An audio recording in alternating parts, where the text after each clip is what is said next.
Quand on se balade dans les rues, on voit des panneaux Bidit sur des biens à vendre. Alors, Bidit, c'est la plateforme sécurisée qui permet de vendre ou d'acheter un bien en ligne, mais avec les conseils d'un notaire. Mais acheter un bien en ligne, ça amène quand même pas mal de questions sur les implications, sur la sécurité, sur le process.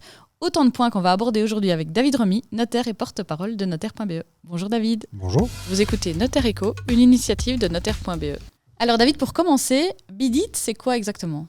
C'est un site sur lequel les notaires exposent l'ensemble des biens qu'ils ont à vendre, que ce soit de gré à gré ou aux enchères, et sur lequel nous allons retrouver toutes les informations qui ont été mises à disposition des amateurs, vérifiées par le notaire, et éventuellement, s'il s'agit de vente online aux enchères, on va également avoir l'ensemble des conditions de la vente qui devront être acceptées par la personne qui veut faire une enchère. Alors tu vas devoir me réexpliquer déjà, parce que vendre gré à gré aux enchères, en tant qu'acheteur, ça change quoi pour moi ? Il y a une différence importante.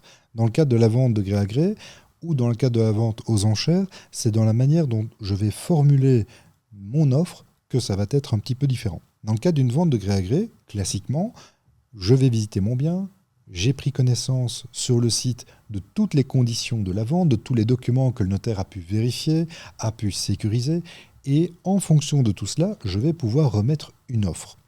Une offre qui va comprendre les conditions de mon offre et qui va être, par la suite, portée à connaissance du propriétaire avec l'ensemble des autres offres. Et le propriétaire choisira s'il accepte ou pas mon offre. Dans le cadre de la vente aux enchères, là c'est différent. Je vais être avec l'ensemble des autres amateurs autour du site et je vais pouvoir, pendant la période d'enchères, émettre des enchères. Soit directement au coup par coup, en disant moi je vais mettre palier de 1000 euros par palier de 1000 euros une enchère supplémentaire, soit je vais déjà mettre une enchère qu'on appelle automatique, qui va définir le montant que je souhaite mettre au maximum. Tu vas nous expliquer les deux procédés après, mais si on revenait déjà à la base, quel type de bien je peux trouver ? Tout type de bien, que ce soit un terrain à bâtir, une maison, un garage, un appartement, une prairie, un bois, on peut retrouver tout type de biens mis en vente par des notaires. Quand tu parles des documents qu'on trouve dessus, c'est-à-dire c'est quel type de documents ? On va retrouver tous les documents qui sont soit obligatoires, soit intéressants pour que l'acheteur puisse comprendre ce qu'il achète et, à la différence de parfois d'autres types de ventes, d'avoir la plus grande partie possible d'informations avant d'émettre une enchère. On va donc retrouver classiquement les certificats énergétiques, les certificats électriques, éventuellement une attestation d'un cadastre si on doit avoir un taux réduit. On peut également avoir des informations sur des travaux autorisés, sur un permis autorisé, sur le type de construction qu'on pourrait réaliser sur un terrain. On peut également aussi avoir de plans de servitude ou des plans d'une zone d'aléa d'inondation, parce qu'aujourd'hui, on fait très attention, par exemple, à l'aléa d'inondation. Alors c'est beau que quelqu'un vous dise « ne vous inquiétez pas, c'est pas inondable », c'est encore mieux si on a une carte avec la zone inondable. Il nous arrive fréquemment d'avoir des biens où le fond du jardin est en zone d'aléa d'inondation, mais la maison pas. Eh bien, c'est encore mieux si on le montre pour que l'acheteur puisse être rassuré.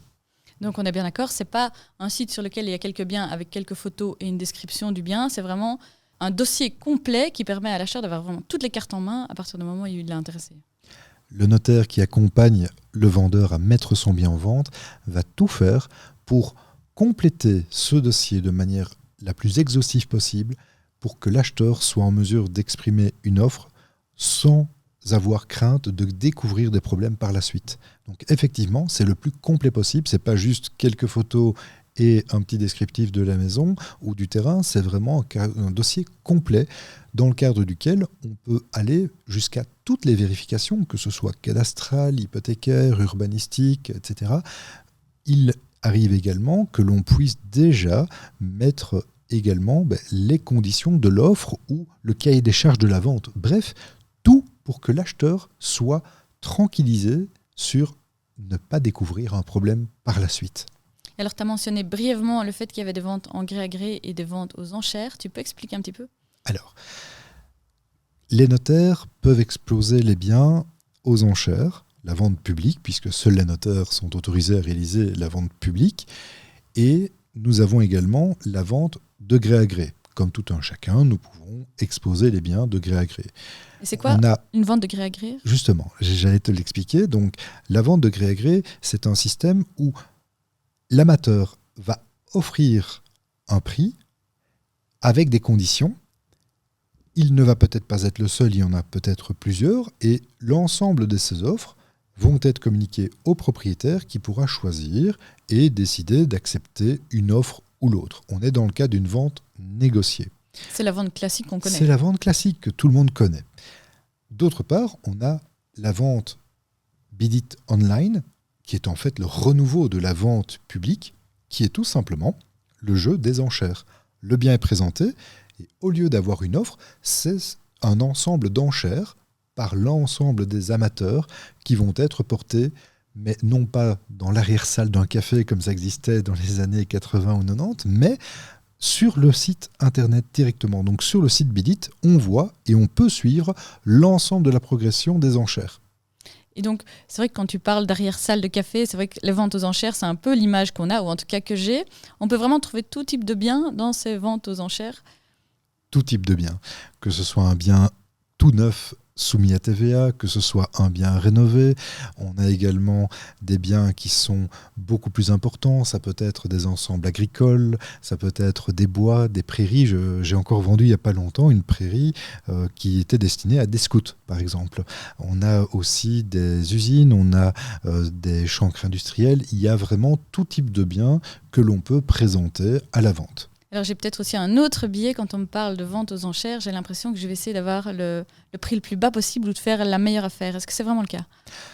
Dans toute vente, l'acheteur va évidemment espérer de ne pas payer trop cher son bien. Maintenant, croire qu'en vente publique, on va l'avoir pour rien, c'est effectivement une vieille image d'Épinal, ça n'existe pas. On a aujourd'hui le vrai prix, ou en tout cas le prix que le marché est prêt à mettre pour ce bien. Il est certain que si on est 8 autour de la table à vouloir la même maison, c'est évidemment illusoire de croire que tout le monde va arrêter parce que soi-même on a fait une enchère. Donc on aura le vrai prix, mais le prix le plus juste. Si au final l'appartement que je regardais à Bruxelles a atteint un prix de 360 000 €, je n'aurais pas peur de me dire je l'ai acheté trop cher puisque je suis certain que d'autres personnes étaient au même stade que moi à 1 000 € près. Donc ce n'est pas la même chose que si je dois moi-même tout seul aller remettre une offre sur un bien en ne sachant pas est-ce que ça vaut vraiment ça, est-ce qu'on est vraiment dans le vrai prix. Ici, que du contraire, on est rassuré parce que le marché est prêt avec ce prix, avec un prix tout à fait similaire. Mais tu parles du marché, c'est vrai que ça amène aussi peut-être un autre biais aussi entre le bien qui va être vu localement et un bien qui sera présenté en ligne avec quand même beaucoup d'utilisateurs. Il n'y a pas justement cet effet, alors zut, on est 8, 10, 15 sur le coup, les prix vont s'envoler, ce ne sera jamais pour moi. Alors, avoir peur que le bien soit vu, je pense que c'est plutôt à l'envers qu'il faut se poser la question. Si un bien n'est vu que de personnes sauf de 2 voisins, je pense que c'est la personne qui organise la mise en vente qui a raté sa vente. Le but de quelqu'un qui expose un bien à la vente, c'est de le faire connaître par un plus grand nombre de personnes. Donc il est certain que si quelqu'un espère que 2 personnes aient vu la maison, c'est que le vendeur est un mauvais vendeur. Aujourd'hui, l'idée, c'est justement d'avoir une vente vue d'un maximum de monde. Le prix à atteindre n'est pas le plus haut possible, c'est le plus juste possible. C'est le prix que le marché est prêt à mettre. Et alors, quand on parle d'enchères, il y a encore une question qui me vient. Comment est-ce qu'on appréhende cette excitation qui est liée aux enchères, ce petit stress, cette angoisse, cette nervosité ? Alors, il faut l'accepter. Ça fait partie du jeu. Et on a moyen d'organiser les choses pour que ce stress soit positif et pas négatif. On a établi un processus qui est également ce qu'on appelle une enchère automatique. Si je sais que je peux être pris au jeu, et j'avoue, à titre personnel, ma première maison, je l'ai achetée aux enchères et j'ai été 6 000 € au-dessus de mes possibilités et donc j'ai dû effectivement aussi demander à mes proches, dites, vous n'avez pas un petit peu à prêter parce que j'étais plus haut que ce qui était prévu. C'est quelque chose d'humain. Maintenant, 6 000 €, c'était quelque chose qui était raisonnable. Il ne faut pas aller évidemment à des choses déraisonnables. Donc le premier conseil que moi je donne aux personnes qui cherchent une maison, c'est d'abord de se donner son budget. Et une fois qu'on a son budget, c'est de s'y tenir, même si c'est la maison de nos rêves. Il faut se tenir à son budget. On a 2 solutions, soit on est un peu discipliné et on sait s'arrêter à l'enchère, mais comme tu le dis, c'est grisant, c'est vraiment la maison, ça fait 8 ans qu'on cherche, c'est vraiment celle-là, il faut qu'on l'ait, c'est dans le quartier qu'on rêve, on n'est pas à 1000 euros près, et on met 1000, et l'autre met 1000, et l'autre, et on est vite à plusieurs milliers d'euros au-dessus de ce qu'on voulait. Il suffit que 2 personnes veulent impérativement la maison, qu'on ait un prix qui ne soit pas raisonnable, mais de cœur. La deuxième possibilité, c'est la possibilité de mettre une vente avec une enchère automatique.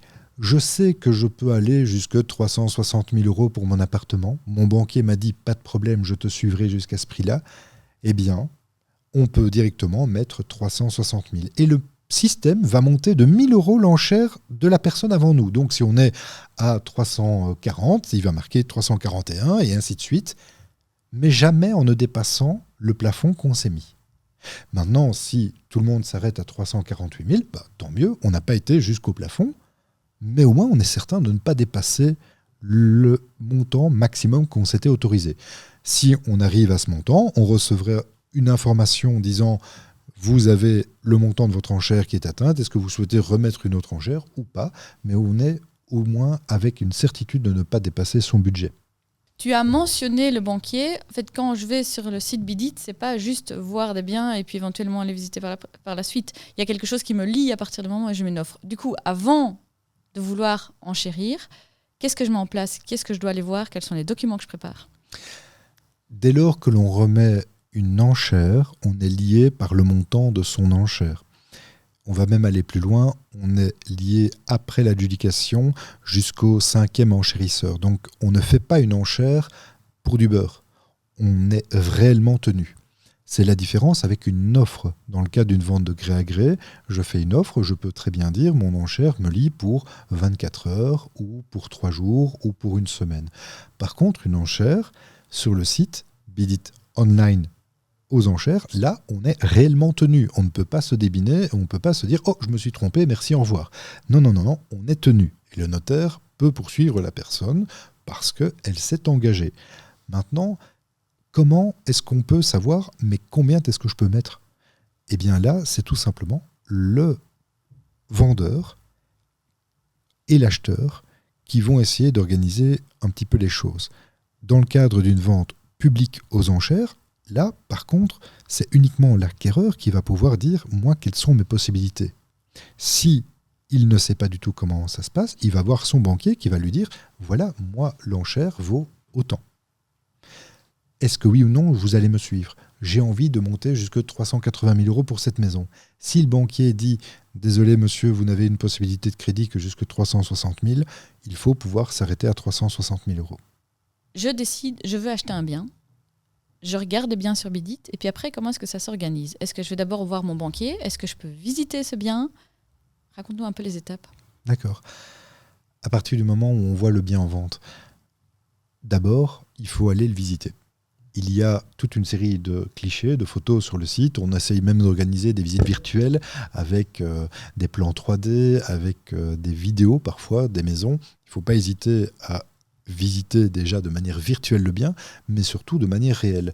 Il y a toujours la possibilité de réaliser des visites et on peut recommencer des visites. On peut demander 2-3 visites du bien en se faisant accompagner de spécialistes, de parents qui s'y connaissent un petit peu, mais ça peut aussi être un expert de la banque qui pourrait nous aider à pouvoir dire, voilà, monsieur, jusqu'à quel montant est-ce que vous nous garantissez les choses?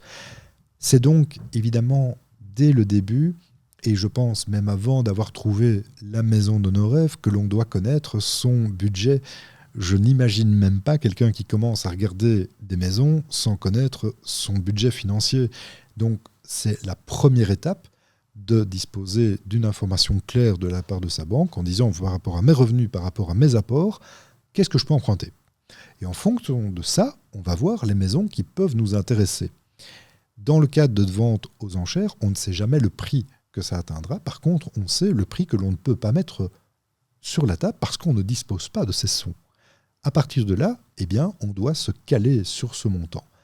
Certains banquiers vont vous dire « Oui, mais moi, je ne sais pas m'engager si je ne connais pas le bien, si je n'ai pas une expertise. » Là, il ne faut pas avoir peur. On a la possibilité, d'une part, d'avoir une expertise avant, si on le souhaite, mais le banquier, à partir du moment où on a une vente publique, on a le vrai prix du marché et je n'ai, de ma petite expérience, pas encore connu une seule vente où le banquier ne suivait pas l'adjudicataire par rapport à son prix. À chaque fois, ils ont prêté. Maintenant, s'il y a des travaux importants, là c'est autre chose.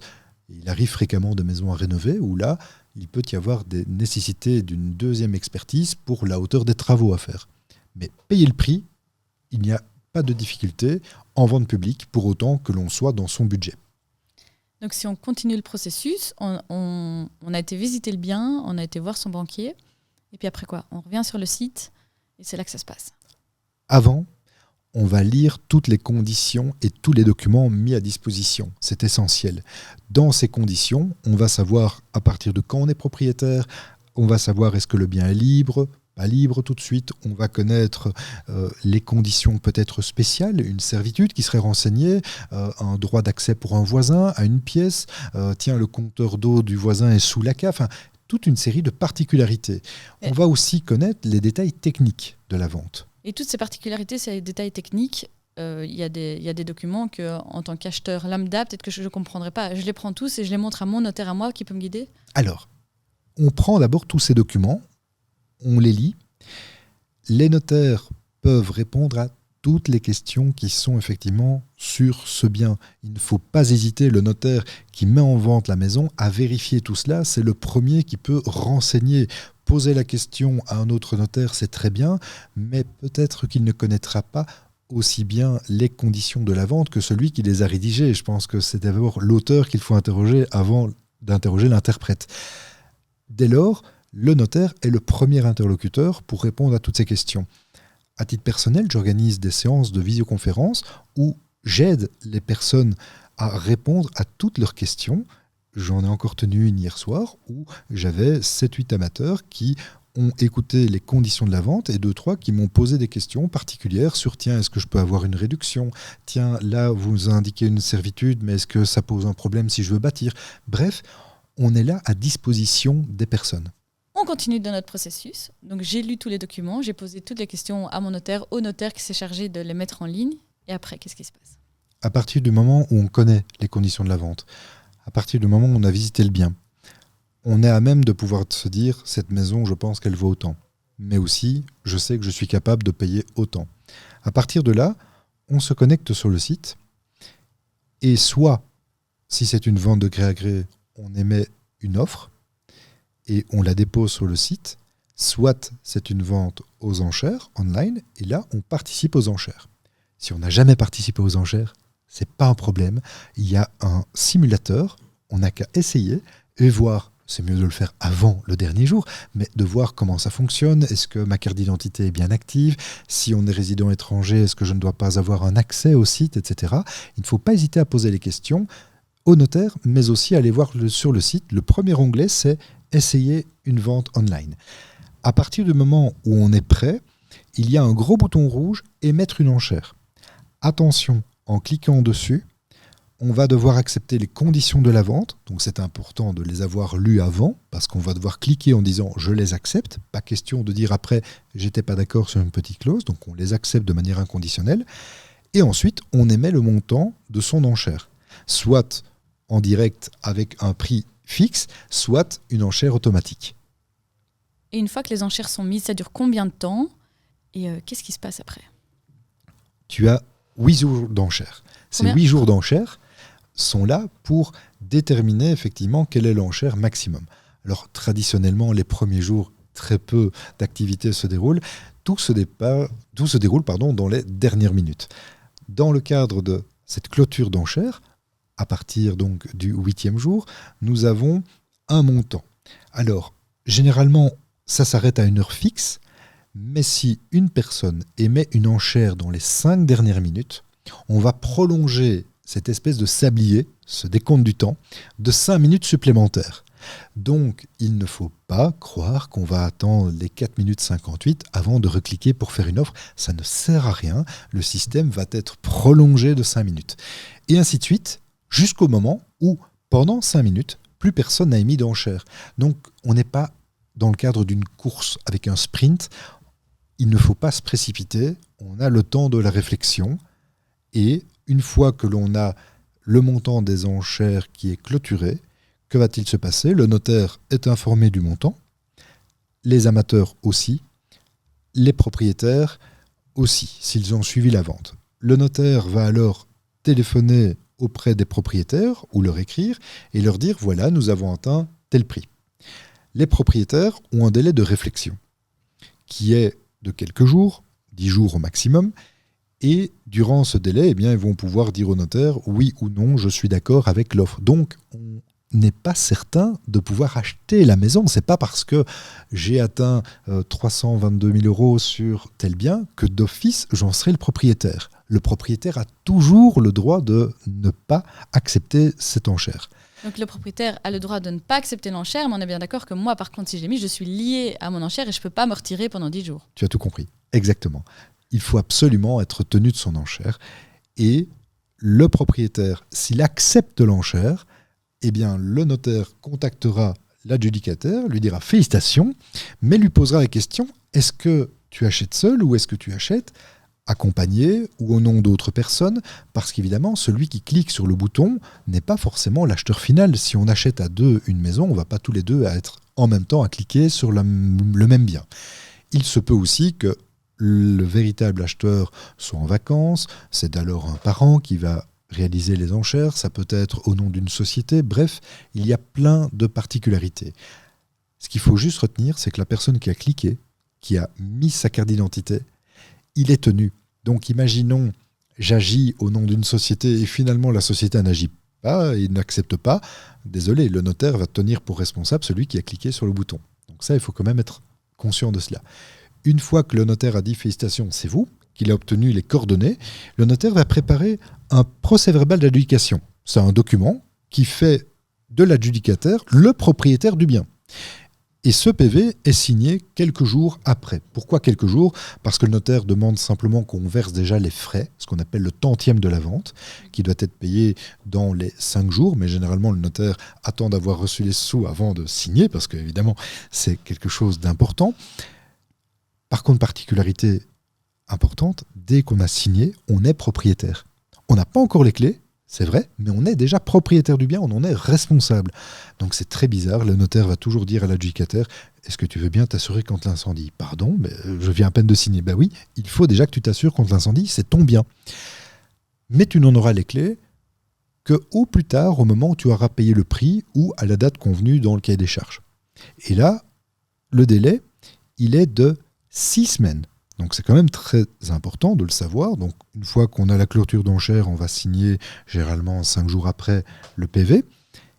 Et une fois que le PV est signé, le PV d'adjudication, on a 6 semaines pour payer le prix. Pas plus. À partir des 6 semaines, il y a des intérêts de retard, etc. Donc on court chez le banquier, on lui dit « Voici, le notaire m'a remis une attestation, je dois payer autant dans les 6 semaines. Merci de me faire le crédit. » On a évidemment le choix de faire son shopping ou de travailler avec son banquier de confiance. Et à partir de là, le banquier communique les informations au notaire. On fait le nécessaire pour réaliser le crédit. On a le prix. Et on va signer un dernier document, pas forcément en présence de l'adjudicataire, qu'on appelle une quittance. C'est le notaire certifie que l'acheteur a bien payé. Et cette quittance va libérer l'adjudicataire de son obligation. La vente est parfaite, tout est fini. Rapide et facile.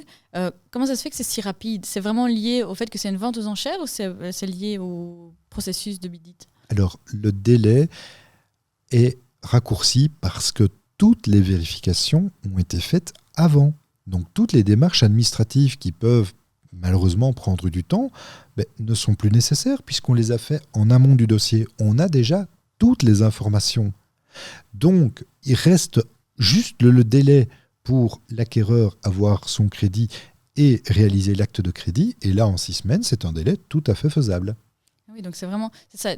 Tout a été sécurisé à l'avance. Et donc, en tant qu'acheteur, quand je regarde des biens sur Bidit, non seulement je peux les visiter comme dans n'importe quelle vente, mais en plus, il y a déjà plein de vérifications qui ont été faites au préalable. Donc, j'achète un bien qui est déjà sécurisé.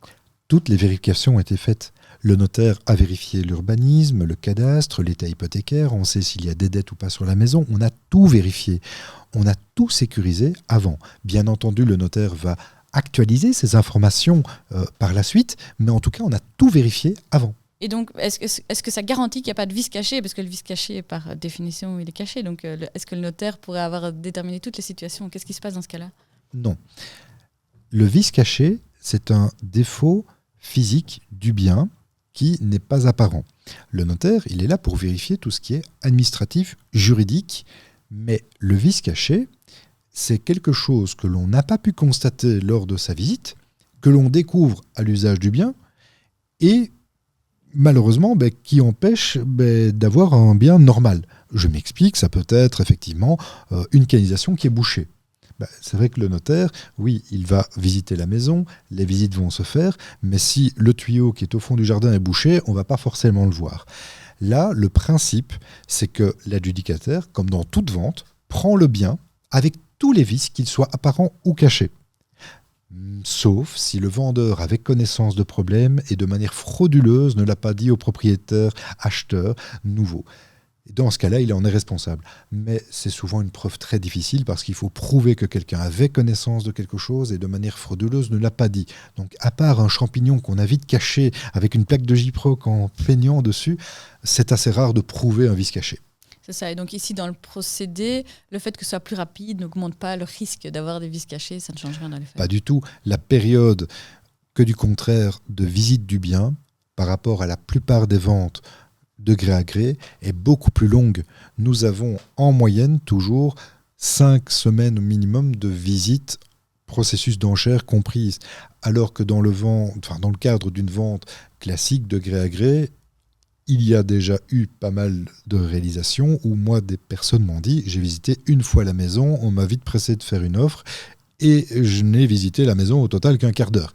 Ici, ce n'est pas le but, que du contraire, transparence et sécurité, on veut que la personne ait le libre choix de pouvoir venir, revenir et même se faire accompagner pour une visite. On a parlé beaucoup de la vente aux enchères en tant qu'acheteur, la vente de gré à gré. Est-ce que le procédé est sensiblement le même? Qu'est-ce qui change? Le procédé est identique, il y a juste la remise de son offre qui diffère, puisque à la différence d'une enchère, je peux lier une offre avec un délai beaucoup plus court. Je peux dire mon offre est valable pour 24 heures, pour une semaine, pour 10 jours, mais aussi je peux la conditionner. Je peux dire, moi, je fais une offre, mais avec une condition d'obtenir un permis pour transformer la maison en commerce, ou d'avoir un crédit particulier. C'est donc un petit peu différent, parce que je peux moi-même imposer des conditions dans le cadre de mon achat. Le vendeur qui reçoit l'offre va décider ou pas d'admettre la vente et donc d'accepter ce prix. Les deux processus sont tout à fait similaires. La seule chose, c'est que dans le cadre de la vente de gré à gré, c'est un système où je vais remettre une offre avec peut-être des conditions, mais est-ce que ce sera le vrai prix, le prix le plus juste? Ça, je n'ai pas la détermination du marché. Donc c'est un autre profil de vente. Une des craintes que je pourrais avoir en tant qu'acheteur sur Bidit, c'est en fait d'être confronté à des gens, comme c'est en ligne et qu'on ne voit pas les autres acheteurs, d'être confronté à des gens qui ont peut-être beaucoup plus d'expérience, des investisseurs. Comment est-ce qu'on prend sa place là-dedans? Il n'y a pas de place à prendre. Que ce soit un investisseur ou une personne qui fait son enchère pour la première fois, il y a une égalité parfaite. Il y a justement pas de visage, on ne sait pas qui fait l'enchère. Du moment qu'une enchère soit émise, qu'elle soit mise par quelqu'un qui a énormément de moyens ou pas, peu importe, il y a justement une égalité parfaite des enchères. Et alors, quels sont les frais quand je veux acheter sur Bidit? Dans le cadre des frais, on va distinguer deux types de ventes. La vente de gré à gré, où les frais sont classiques. Il y a un simulateur sur le site notaire.be qui est très bien fait, qui va pouvoir renseigner est-ce que j'ai droit à certaines réductions, à certains abattements, parce que les frais vont dépendre de la région, du prix et des conditions que je vais accepter ou pas. Donc, c'est un peu difficile ici dans le cadre du podcast de les exprimer toutes, mais il y a un site internet qui va permettre justement d'aider la personne à savoir où elle a son montant des frais. Le notaire est là pour l'aider aussi à déterminer cela. Donc, il ne faut pas hésiter à téléphoner au notaire pour dire, voilà, je vais acheter telle maison, voici mes situations, qu'est-ce que je peux faire, quels sont mes frais. Par contre, dans le cadre de la vente aux enchères, la vente online, Bidit, là, c'est beaucoup plus facile. On a un tantième de frais, c'est-à-dire un montant forfaitaire qui correspond quasiment exactement à la même chose qu'on va payer dans le cadre d'une vente de gré à gré. Donc ça ne va pas coûter plus cher d'acheter aux enchères qu'une vente de gré à gré. Et de nouveau, on aura sur ce tantième des réductions possibles, si on a droit à des abattements, des réductions, etc. Et de nouveau, contacter le notaire pour avoir l'information, c'est la seule chose à déterminer, parce que les croyances ou ce qu'on peut lire sur certains sites, c'est bien, mais vérifier, c'est mieux. Je viens encore d'avoir le cas d'un jeune qui me dit « c'est pas grave, je ne suis pas marié, donc je peux avoir ma réduction ». Eh bien non, Coco, tu es en cohabitation légale, ton époux, enfin ta compagne a un quart d'un garage, tu ne peux pas avoir de réduction. Oh zut. Mais ça a un impact financier important. Donc, on a le moyen d'aller calculer tout ça sur notaire.be ou même sur le site Bidit. Il y a un lien directement vers le calculateur des frais. On peut même calculer les frais de son crédit, donc il ne faut vraiment pas hésiter à y aller, mais toujours en se disant « je vais interroger le notaire pour voir si oui ou non je n'ai pas des réductions particulières, que ce soit par rapport au bien, ma région ou à mes caractéristiques personnelles ». Et pour clôturer, je vais te demander pourquoi est-ce que Bidit est un succès ? Bidit est aujourd'hui la réponse à des besoins de sécurité, de transparence et de digitalisation de la vente. Aucun site, aucun moyen ne répondait à ces attentes. Bidit y a répondu. Le marché a été effectivement là, au bon moment, d'où le succès de Bidit.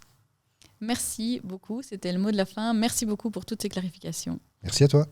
Et voilà, c'est la fin de cet épisode qui, je l'espère, vous aura plu. N'oubliez pas de le partager, de vous abonner et de nous dire tout ce que vous en avez pensé en commentaire.